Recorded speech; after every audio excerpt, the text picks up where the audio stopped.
Au Québec, Jean-Marc, est-ce qu'on est des bons conducteurs?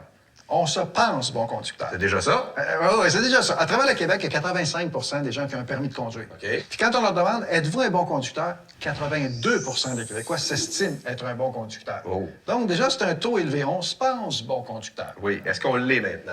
Bien, ce qu'on a fait pour le mesurer, on a pris un test de conduite de la SAQ. OK. On a pris 12 questions principales, puis on l'a appliqué en sondage aux Québécois pour voir, sont-ils capables de me dire de la réponse réelle? Ça demeure qu'on fait le test théorique. On n'a pas été faire le test pratique. Et puis? Mais là, on a une surprise. OK. Les Québécois sont meilleurs conducteurs que le reste du Canada. Bon. Un autre mythe qui tombe, Dave. Un autre mythe. On a une moyenne de 72 de réussite. Le reste du Canada, c'est 68 Quand même. Fait que, on a quand même réussi à passer le test mieux que les autres. OK, répondre à des questions théoriques, c'est une chose. Mais sur la vraie de vraie route, sommes-nous de bons conducteurs? On va demander aux Québécois. Oui, il y a des bons conducteurs. Il y a des bonnes conductrices aussi. Mais garde, c'est tout le temps pour aller le plus vite. Faut arrêter de penser à la vitesse. Faut prendre le temps. Regarde, comme on fait là, tu poutes, tu regardes à gauche par à droite, tu as du fun. Les Québécois sont de très mauvais conducteurs, de très mauvais usagers de la route, malheureusement, sauf moi, évidemment. Donc ça, je pense que c'est une opinion qui est très répandue. On a tendance à penser, nous, comme Québécois, que les règles automobiles, la circulation doit être faite pour nous, pour notre besoin, au moment où on utilise la route. Et c'est très profond en nous.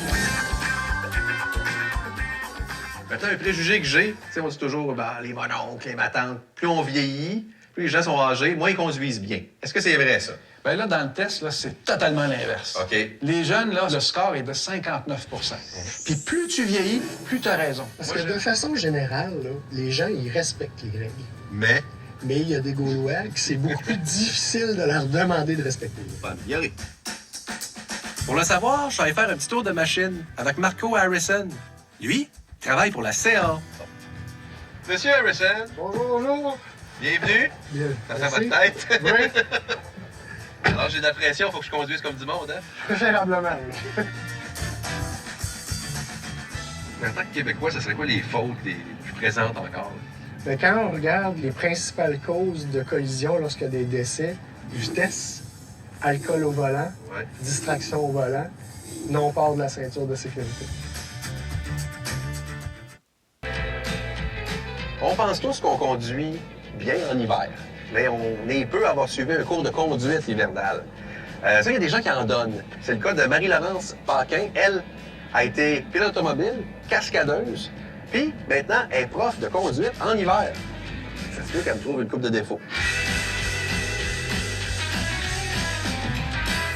Tu veux me faire des tests, je pense, hein? Oui, c'est ça. On va faire des exercices pour voir ce que tu fais de bien, OK. ce que tu pourrais améliorer, puis voir aussi différents comportements du véhicule.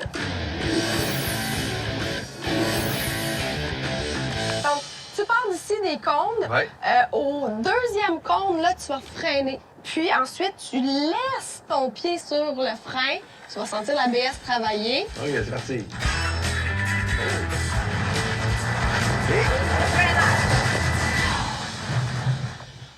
J'ai eu le réflexe de pomper un peu quand même. OK. Il faut vraiment pas pomper pendant que l'ABS travaille. Parce que, dans le fond, l'ABS pompe électroniquement. Donc, si tu pompes en Là, plus, tu lui donnes deux informations. ta là. distance de freinage va automatiquement s'allonger. Pourtant, on se passe bien ce matin. Moi, je conduis sur la glace, puis je me pensais vraiment bon. Non. Ah, ben, je dis pas que t'es pas bon, là. Il y a des petites choses à améliorer, comme tout le monde. La courtoisie. Au Québec, est-ce qu'on est courtois en auto? Seulement 27 des Québécois disent oui. Au Canada anglais, c'est 42 Puis dans les maritimes, c'est 78 qui seraient courtois. Fait que oui, on conduit peut-être bien, mais on n'est pas très courtois. Ce qui nous distingue au Québec, entre autres, ben, c'est l'hiver. Est-ce que ça veut dire qu'on maîtrise la conduite hivernale?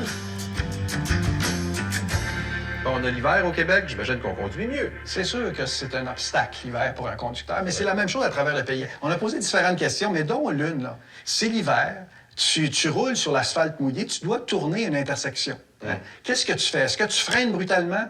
11 des gens disent oui. Mauvaise réponse. Est-ce que tu pompes tes frais? 24 des gens disent oui.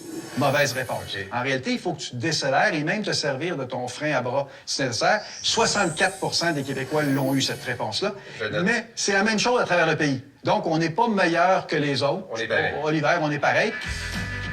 Est-ce qu'on conduit bien l'hiver? On est adapté à l'hiver.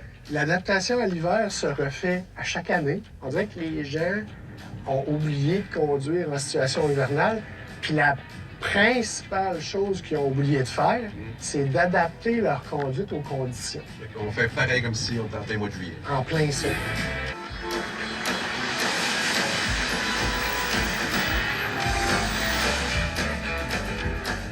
Je pense qu'en sécurité routière, il y a moins d'accidents qu'il y avait, mais côté piéton, là, ça va pas si bien que ça. Ouais, les décès des piétons augmentent depuis 3 ou 4 ans à peu près chaque année. Donc c'est quand même très préoccupant. Puis c'est beaucoup des personnes âgées qui sont tuées en tant que piétons sur la route. Qu'est-ce qui explique ça, cette augmentation-là? Probablement que c'est lié à l'augmentation de la circulation motorisée. Puis nos véhicules sont de plus en plus gros aussi. Ouais. Les SUV, les camionnettes, quand ils frappent un piéton, le piéton a à peu près 3 fois plus de chances de décéder que quand c'est une voiture normale.